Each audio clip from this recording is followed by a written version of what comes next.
Why are we so accepting of sick kids? Our healthcare is like a third world country. The government has totally let people down. Do you believe in the deep state? I do think is demonic forces. The problem in America is that we are sick. Hi guys, and welcome back to another episode of Biohack-it. And just before I fly out today, I actually changed my flight for this guest because he's so important for me to get on the podcast in front of you guys. Calley Means isn't just exposing the system. He used to help build it. A former political insider turned whistleblower. Calley's pulling back the curtain on big pharma, big food, and public policy, and how it's keeping us sick and how it's for profit. Thank you for being on the show. I'm so pumped to be here. You were just at UFC last night. How was it? It was extraordinary. You had President Trump there sitting next to Elon Musk. You had half the cabinet behind him with Bobby Kennedy right there front and center. You had, the podcasters. So to me, it represented this cultural moment we're in. I mean, for me, my issue on health and this, I think, just absolute revolution we're having is the mainstream media, the traditional information channels are over. I mean, literally just having the president, Bobby Kennedy, the people from independent media in that room, it felt like the new center of the universe. I mean, it's not the traditional, mainstream outlets that are funded by pharma telling us what to think. We've really broken through the system, and to me, just that scene represented, I think, optimism of this new world where we can get information in different ways, and where there's leaders, whatever you think of them, who are willing and able to push through the existing narratives. Do you think if the media landscape hadn't changed so drastically in this election, we still would be where we are? It was integral. I think that, like, the way we get news actually shapes history. I've been reading stuff from the American Revolution and Ben Franklin, publishing these pamphlets, which were published far and wide, and it was a new thing. It just got kind of people being able to read thoughts and essays, and that led to the American Revolution, just the wide dissemination of information. And I think for the past, since World War II, the past, 80 years, we've had this corporate-controlled media that we used to be able to trust, that used to hold government accountable, but now is a sock puppet of, the military-industrial complex, the healthcare-industrial complex. I mean, it's wild. You watch the news, and it's like military contractors advertising. It's like consumers aren't buying Tomahawk missiles. It's pharmaceutical ads. As I talked about, the strategy with that is not to actually inform customers. It's actually these industries literally are able to buy the news. So we've had, you saw it during COVID. I mean, it wasn't asking tough questions. It was enforcing the government narrative. That's what the news has become. And I think it's why there's such a opposition to this, wave of independent media voices. But the people, the podcasters in that audience at UFC have a much wider reach than traditional media. I think that's very scary to the existing system that's relied on the media to uphold the kind of party line narrative. And do you think how much is government policy going to also start affecting these old school media outlets going forward over the next 4 years?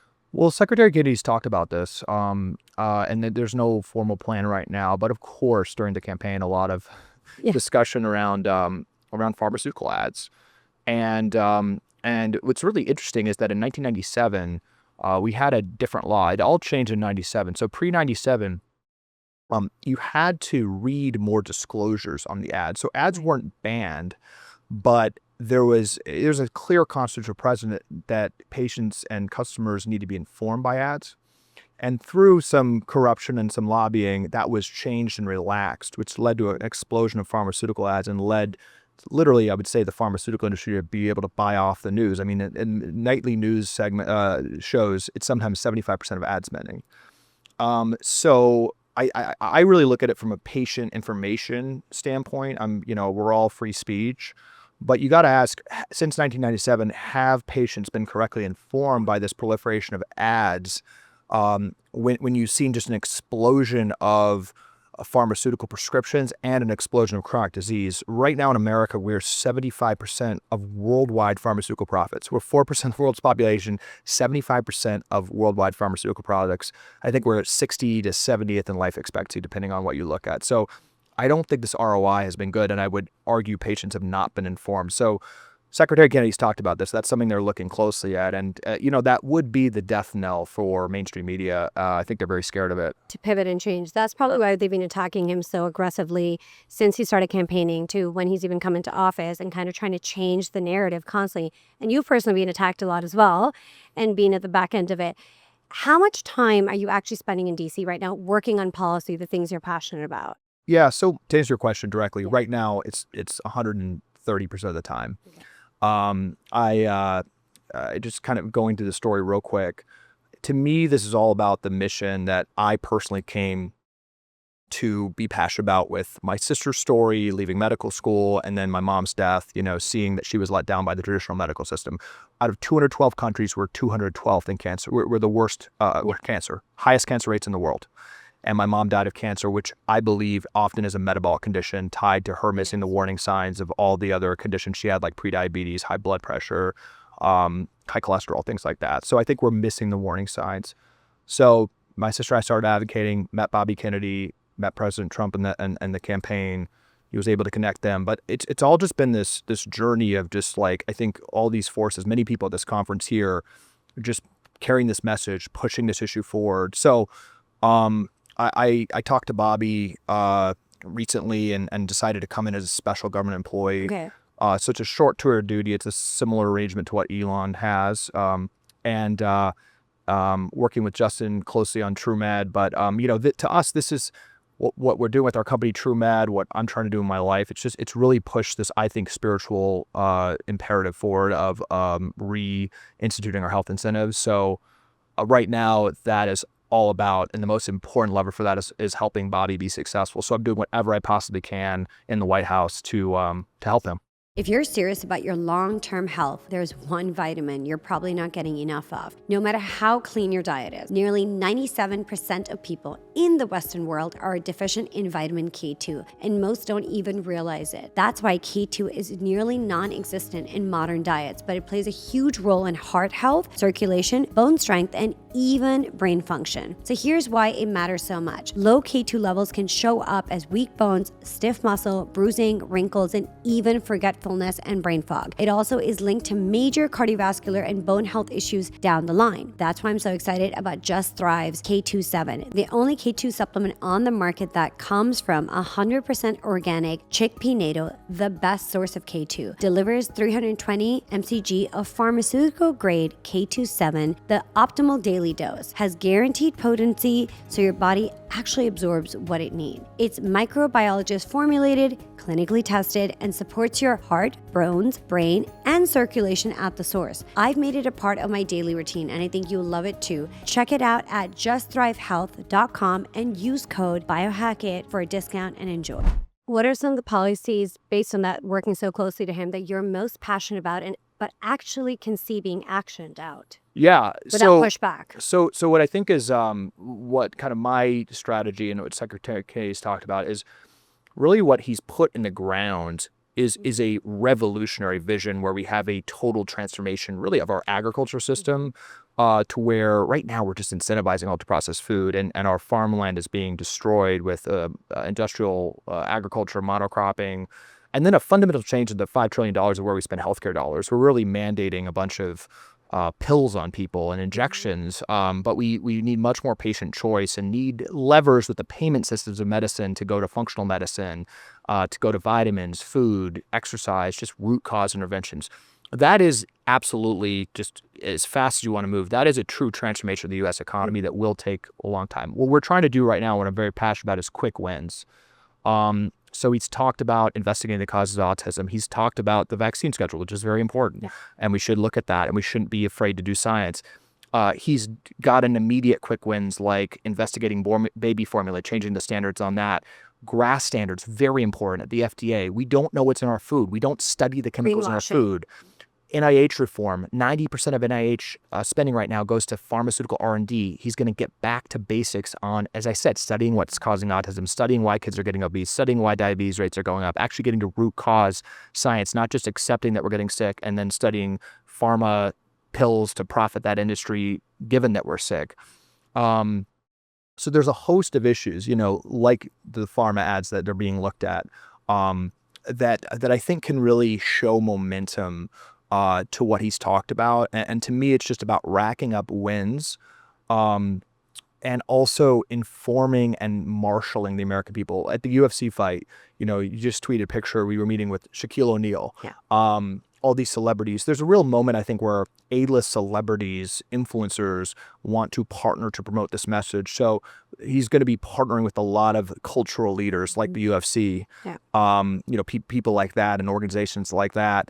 To just continue to promote this idea that we've lost our way with how we think about healthcare. So it's a mix of education and then quick wins on the policies.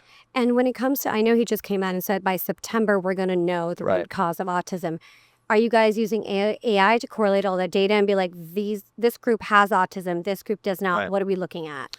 Absolutely. I mean, we're also at the dawn of a wild, you look back at history, this is the dawn of true AI disruption of how we do research and how we do healthcare.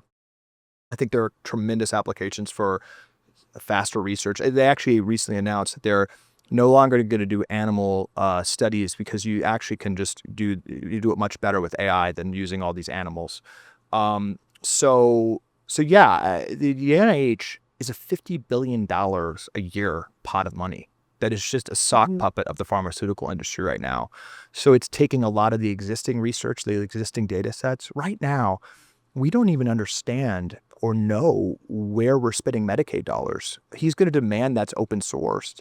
And then you can do really interesting analysis of what the correlated factors are to conditions like autism. So, and then of course, just marshaling that money again to studying that issue instead of really just accepting that we have autism and how to profit from it. Where are you guys seeing the biggest pushback right now? Like, where is pushback coming from that's actually concerning you?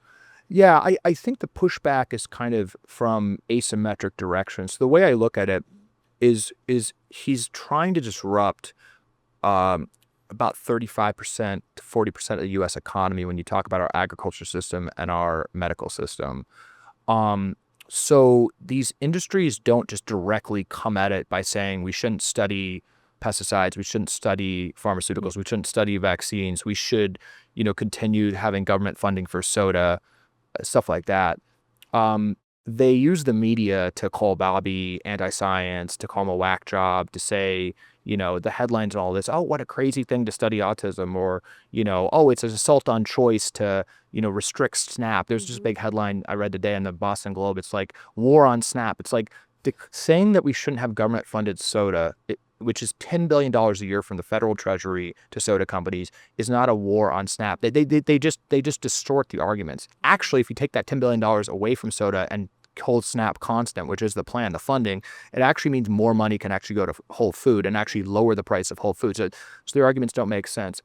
And so there really is a problem with the media environment and why the independent media is so important, because they try to delegitimize him and call him crazy on every step. And then I think institutionally, I feel at the White House, there's just trillions of dollars of forces to ensure the status quo stays. That's how the system, I think how the corruption is played through. It's not any person's fault, but these industries have designed the terrain of the game. So everything Bobby wants to do, there's Congress messaging in, there's the career officials, oh, we need a study, we need to move slower. Oh, the science isn't quite right on this. Oh, this or that. And it's just this constant barrage of process. So I think we're in a unique time, and you see it with Elon, what he's trying to do, where Elon's getting really attacked. He's moving too fast. He's this or that. These are really ingrained systems, and we have limited time.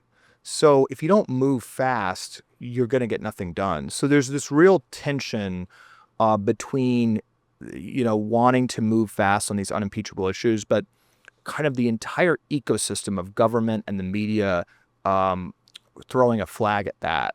So I do think it's extremely important for everyone who believes in this mission of trying to reform our healthcare system to have some patience and really, honestly, maintain support for the initiative, because we can't get trapped by these headlines or these tweets about, subversion or slowness, because that's just baked into the system. I really feel like those are the forces coming to kind of weaken our resolve for what he's trying to do. So that's what's going to, that's what process hinges on.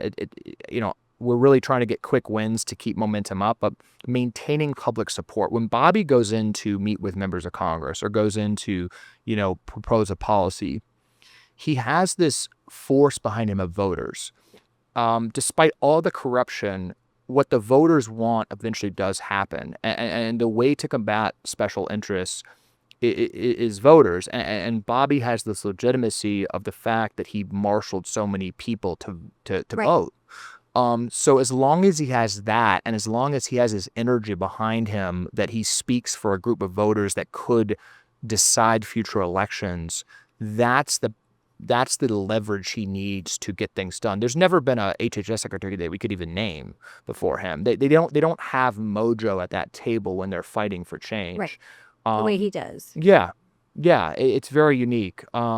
So when there's, calls to slow things down with more studies or slow things down, the fact that he can implicitly rely and has the force of this voter movement behind him really is what makes the difference. People aren't talking about this enough, but I truly want to optimize your health. We need to be paying attention to EMFs. We are constantly plugged in, surrounded by wireless signals, radiation, frequencies that our bodies have never ever been able to handle at this level. Research has shown that EMFs can disrupt sleep, impact cellular function, and contribute to long-term health issues. Yet we're rarely talking about this or how to protect ourselves from this. This is why I was so excited when I first discovered Lila Quantum Tech. I met them 2 years ago at a biohacking conference in Austin and was absolutely blown away by the founder, Philip Mon. Hearing him on stage and learning about quantum energy technology completely shifted my perspective.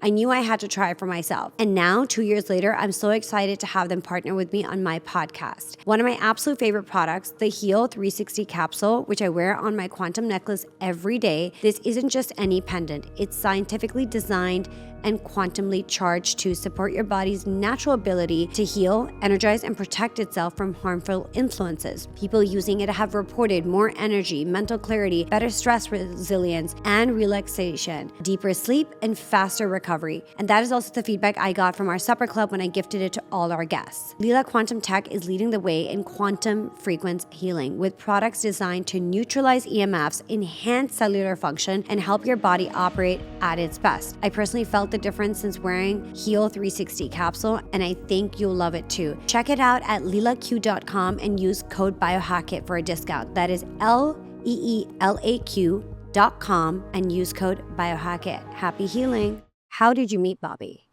We were connected through a couple podcast hosts as Casey and I were on the trail. Was Tucker one of them? Tucker, Yeah. and it was the first thing I did with Tucker, and then Joe Polish, and a couple of people kind of connected us to the campaign at the similar time, and then connected with his team, did a podcast with him, went to some events. Yeah. Because you've really been one of his biggest champions. I mean, that's how you and I met, was at these events, kind of backstage. Right.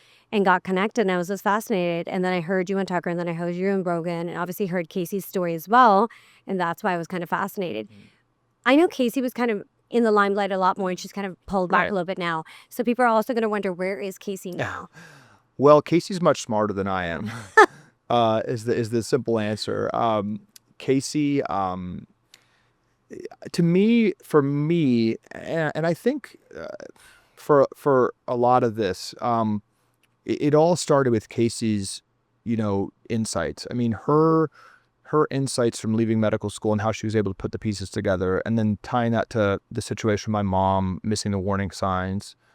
That inspired me to devote my life to this, and inspired me to help her write the book, to try to channel her voice. And the book really resonated. And in that Tucker podcast last year, blew everything up, which was just incredible. It all comes from her. All this messaging I give, and I think a lot of what's impacted the debate when you listen now to people talk, and they talk about this new paradigm of health. I think spiritually comes from her, and I think she feels that, and she can speak for herself. But my interpretation of it is that energy that she channels would be dampened by fighting the day-to-day fights I'm fighting. So she's she's away from it to a larger degree than I am, bashing my face against the wall every single day on the daily battle. Because there's an attribute here where there is this like I think spiritual like message that's come through of like when it's lodged in people's heads, it just can't go away, of like how our system is so broken, which I think she's just really been a leader in fostering people's heads. And then there's the day-to-day fight. I mean, it's a day-to-day fight on Twitter, which I think drives the public conversation in the media, going on Fox all the time and pushing the daily message, pushing the daily agenda in DC. So that's what I'm really, I think, fit for and I love. Where she, I think, maybe smarter than me, is channeling the energy for the next thing that she wants to say. And during this course of time, because it can get really overwhelming, even to the best Yeah. people who are you're totally made for this. But was there ever a point in the time of the campaign, or since then, you're just like, man, this is getting ridiculous. Like, I'm going to course correct maybe. For just what I want to do. Yeah, or just like being in the public eye in this way, because it's a constant bombardment. I've never thought that. Something about growing up in DC, my background or something. I see it all as it's a complex game of stakeholders that is assembling to advance what I think is an existential priority and the most important priority for the country. So I think there are forces that inevitably will try to subvert that, and complicated forces. It's also really the Maha movement is, I think, one of the most important coalitions in modern American history, and it is a unique coalition. Yeah. That's forming. It's a new coalition. It's an immature coalition in the sense that it's really this. It's a realignment of American politics. There's people that didn't vote Republican Right. that did. It's medical freedom folks. It's crunchy It's moms. yeah. It's this group that's been cobbled together in a really special way. So no, the terrain is complicated, and the there's trillions of dollars of incentives trying to be disrupted, and there's a lot of people that have views on where the Maha agenda should go. So no, I mean, this is a really worthy fight, and I there's something I guess just being in the swamp in DC, I just I kind of get energy from trying to figure out how to use the terrain on the field and the dynamics. And yeah, I don't feel deterred because it's going to be complicated. It's just, there's no way this isn't hard. Now that you've been so exposed to these, you're in DC, you're there all the time, you're really shaping policy in America, right? Do you see yourself actually joining politics?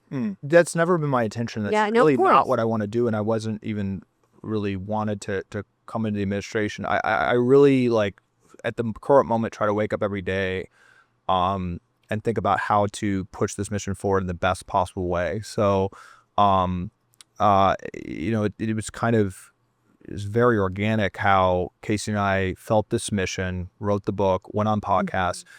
What was really notable is that leaders reached out. Like, we didn't have any team or anything. It was just like, I was shocked early on where when I went on Tucker's show on Fox, where members of Congress were DMing me like, "Oh, can we chat about this issue more?" Like, we've been trying to expose this kind of new paradigm of health, where it's not about Medicare, Medicaid policy, reimbursement rates, which is how everyone thinks about healthcare policy in DC, but it's really about a larger issue of where that money's going, of where our incentive structure is going. So, yeah, I try to take it day by day on what's the best way to push the mission forward. But, building TrueMed with Justin Mayers is my, really what my life is about and what I've been pushing. But what's so special is, we founded what we believe is a super mission-based company. What we're fundamentally trying to do is get more money to go to root cause interventions like food and exercise. Right.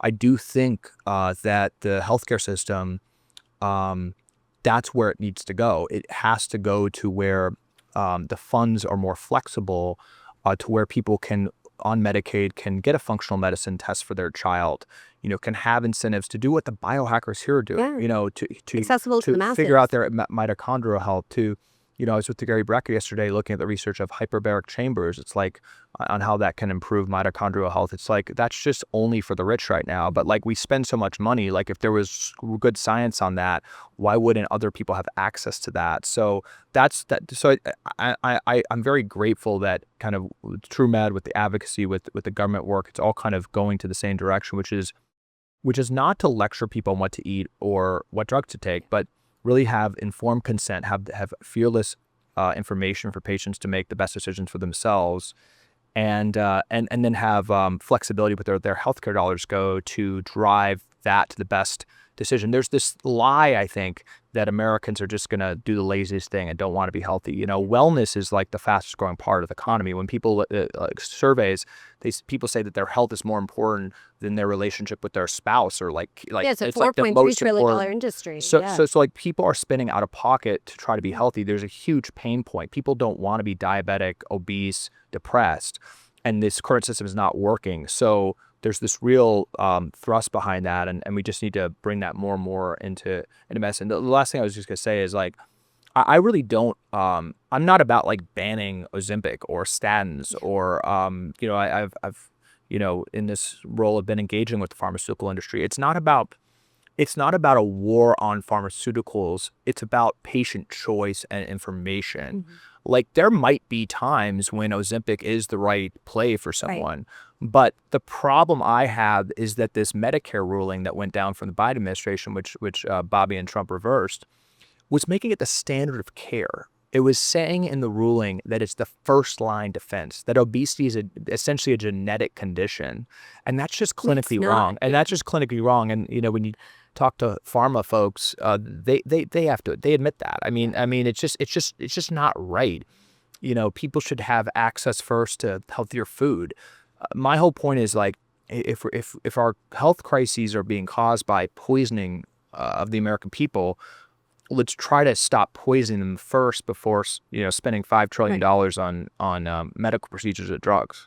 If you know me, you know I avoid seed oils like the plague. They're everywhere, even in snacks labeled as clean, organic, or healthy. But the truth is, they wreak havoc on your metabolism, your hormones, and make you super inflamed. That's why I'm obsessed with Prima, one of the few products I completely trust. Prima was created to push back against processed artificial foods and bring us back to real, nutritional, ancestral ingredients that actually nourish your body. It's packed with 100% grass-fed beef tallow, grass-fed collagen, and grass-fed whey protein, delivering bioavailable nutrients for muscle recovery, joint health, and overall vitality without any of the junk. No seed oils, no refined sugars, no artificial additives, and the best part is one of the few products that is certified seed oil safe. I always keep Prima stocked in my bag. It's my go-to post-workout, between meetings, or anytime I need an easy, high-quality protein boost. Getting in at least 1 gram of protein per pound of body weight can be really tough, but it's essential for building and maintaining muscle as you age or going through a fertility journey in your 40s and 30s like I am. And the flavor is delicious. Cacao, mocha, and salted caramel. You really can't go wrong. My favorite flavor is the salted caramel, plus the Prima bars are sweetened with organic raw honey and only contain organic whole food ingredients. So you're fueling your body with real clean nutrition. Because you're part of the Biohack-it community, you get 20% off. Just use code Iman20 at eatprima.com. Ditch the seed oils, fuel your body right. You will feel the difference, I promise. 50 to 90% of the research that's funding all this stuff is actually coming from pharma. So where are the dollars going to come from, you think, to actually study what's going on? Because I doubt the pharmaceutical industry wants to fund their own bullshit. Well, you got the NIH. Yeah. I mean, the NIH is a $50 billion pot of money that's supposed to be going to the best possible research to improve American health. Right. The NIH is just a fully owned subsidiary of pharma right now, but that's going to change. So what Bobby Kennedy's talked about is doing reproducibility studies. They've done analyses that 50% of FDA research that underlies our whole drug approval program can't be reproduced. You can't recreate it. You basically know the answer before you do the study. It's totally just a sham. So great. Pharma companies, I mean, we should have absolutely, better standards and reform of medical journals to make sure that they're not just able to totally slant every single study and shove drugs down our throat. But the NIH should be there to make sure and hold accountable. We prescribe over 100 million statins, metformin prescriptions. It's like, these studies are old. We spend a lot of money. It's the standard of care. The NIH's role should be to restudy those interventions, to have a control group where people are eating healthy and exercising, seeing if that's better. I mean, that's what the role of the NIH is to do, and it should be for many pharmaceutical products, many chronic disease medications. Where, Calley, do you think in history was the inflection point that became so corrupt? Like, was it a certain presidential candidate who was in office? Was it just that they weaved their way in slowly? Because it wasn't always like this in America, right? It wasn't also entrenched in. It's been a slow burn since World War II. Okay. As Bobby's talked about, there weren't really any chronic disease medications in World War II. Kind of around that time, the birth control pill was the first drug in American history that people took for a sustained period of time. Every drug before that was like an antibiotic where you cured the issue. So it's very intentional that people saw that you could prescribe a drug for life, and then started researching and pushing drugs that were more long-term. So in the 60s and 70s, that was Valium and benzos, which were very corrupt. Actually, the Sackler family that had the opioid crisis, that family, the grandfather, was the pioneer of this, bought off the medical journals, bought out ads in Time magazine calling Valium mommy's little helper, and 30% of women in the 70s were on Valium, which is highly addictive. So you had an explosion of psychiatric drugs. Right now on Medicaid, I think it's like 10 of the top 15 drugs are either ADHD medications, so basically meth, or some kind of psychiatric drug that has addictive qualities. So there's been an explosion in that. Explosion of research trying to isolate one potential variable for heart disease so you can control that, like that led to statins, metformin. So we just started creating lifetime drugs to manage a symptom of metabolic dysfunction instead of realizing why we're getting metabolically. The consolidation of the food industry by the cigarette industry in the late 1980s, 1990s, where the cigarette industry owned 50% of the U.S. food supply, and lobbied for, basically guidelines that promoted ultra-processed food, made the food more addictive. That was a big inflection point. Pharma ads, changing to help buy off the news is a big inflection point. There's just been a lot of corporate capture. Right. I mean, there's been a lot of corporate capture, and just this evolution of just really non-existent conflict of interest policies where I think before the current FDA commissioner, 7 of the last 8 FDA commissioners literally left the job and went straight to pharma. It's been a slow burn. There's been 1,000 steps to this completely dysfunctional system, which is why, unwinding this, I call it, a 12-year journey. I mean, I feel like I'm very radical on this, but there needs to be constant momentum to unwind these incentives of our medical and agriculture systems that have been really a 40-year process. Do you believe in the deep state? This is a big controversy. Yeah. I don't think it's controversial. Yeah. Just some people think it doesn't exist. How many feathers are going to be ruffled between the deep state and kind of what's coming out and kind of getting churned out? And what actions do you think they're going to do to try to shut things down?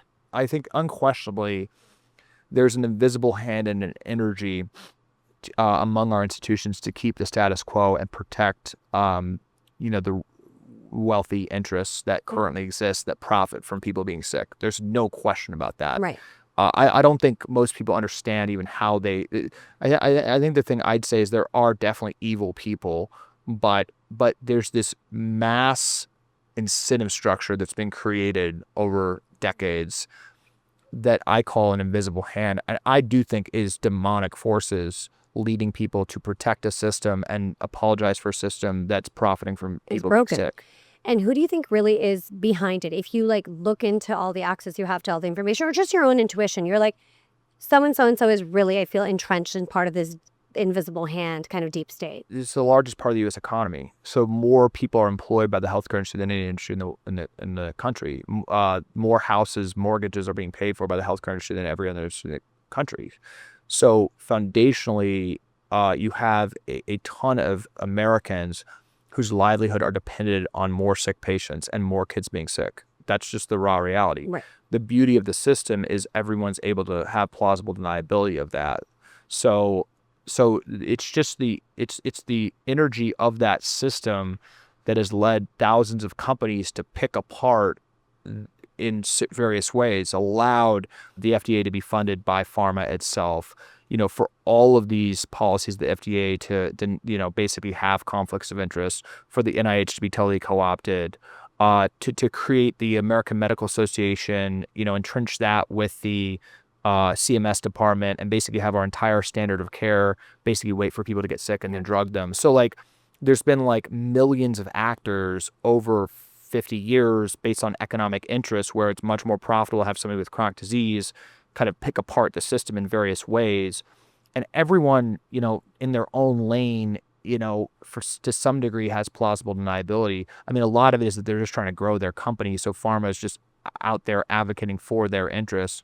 But, pharma, in their heads, they're like, oh, we're trying to push for American innovation. We're trying to promote drugs. The hospitals are arguing, oh, we've got our, doctors are trying to help. So everyone can kind of go to sleep at night to some degree, right, even though they're pushing, and that the totality of what they're doing has created this totally dysfunctional system. If you're spending hundreds on skincare but ignoring one of the most powerful anti-aging tools out there, you are missing out, my biohackers.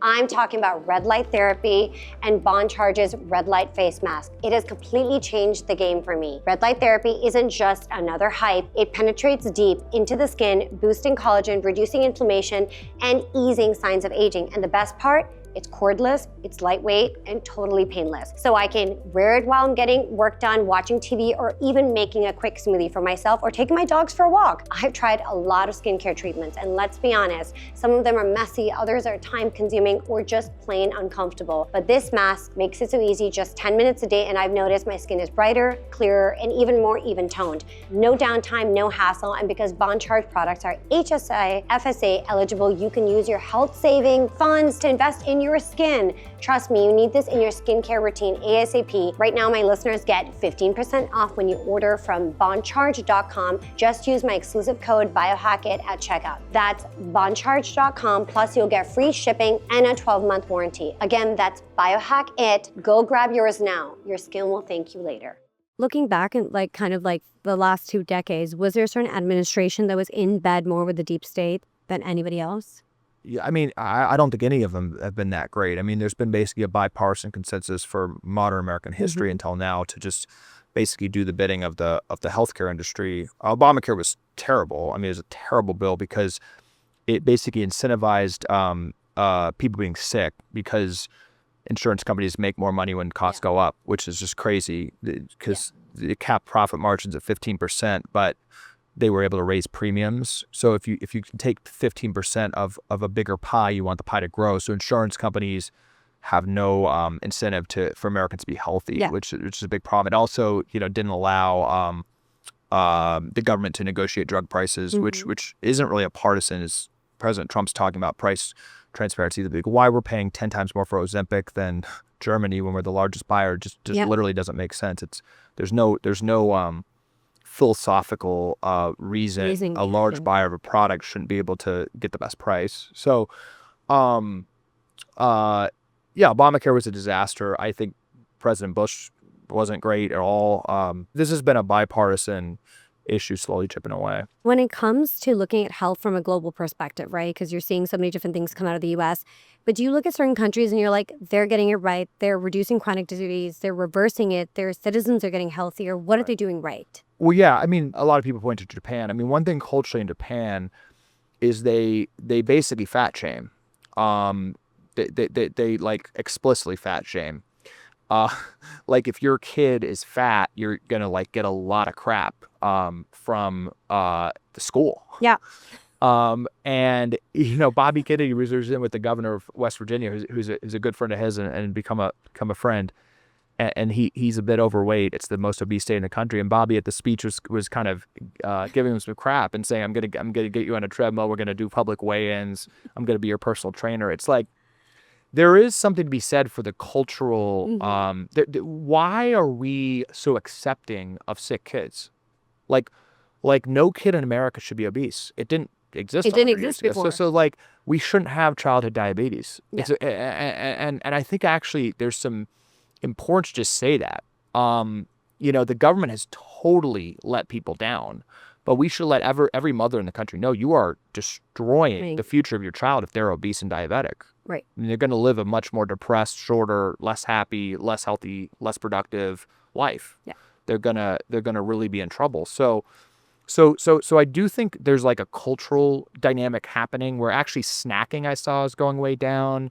That the food industry actually said the biggest threat to the processed food is actually this cultural awakening that's happening. So I think actually that's good, and that will be a win in the next 4 years. I mean, again, just working with these celebrities and cultural influencers to just promote this message of empowerment to kids. So I think Japan, frankly, does that right. It's not, I don't think it's people's fault because the system has let them down, but we should also speak English that we shouldn't have obese kids everywhere. And that is the responsibility of parents to get that under control. And it's not okay. Yeah.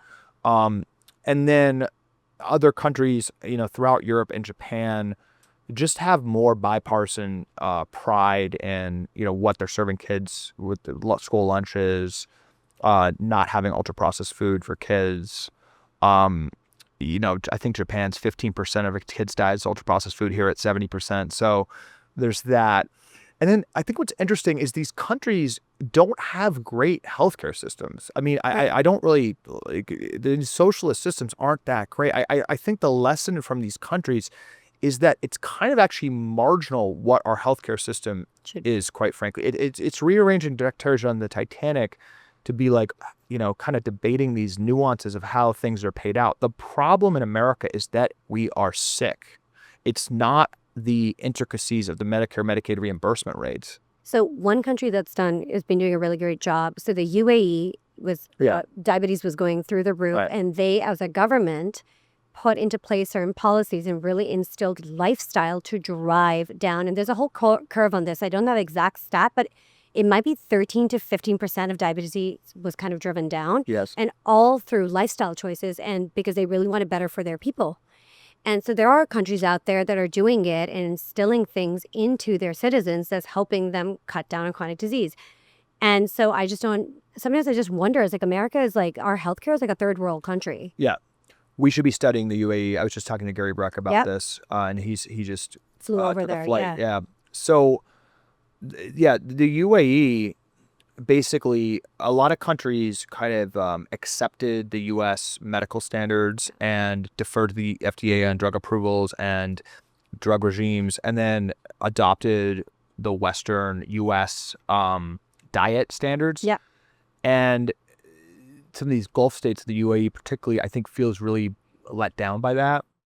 And it is interesting watching these countries that can move quickly are aggressively moving away from that system and renouncing the U.S. standards, and are working with people like, I'm sure many people, and Gary Brecka and others to really learn how to use the healthcare system to incentivize root cause interventions. I mean, it's such a no-brainer. Incredible, yeah. So, and the stats are proving that out as they get away from more the U.S.-based standards. So we should be studying that very closely and working in partnership, learning that other countries are basically just running away from our standards and getting healthier. Thank you, Calley, so much. I know you're so busy, but thank you for coming on the show. Much. I've been dying to have you on for a while, and I think everything happens at the perfect time. So thank you again. Thank you. Thank you for tuning in to Biohack-it. If you've enjoyed today's episode, please don't forget to subscribe, rate, and leave a short review. It really helps us reach more listeners just like you. Follow us on Instagram at biohack-it for exclusive content and the latest updates. Remember, your health is in your hand and curiosity heals.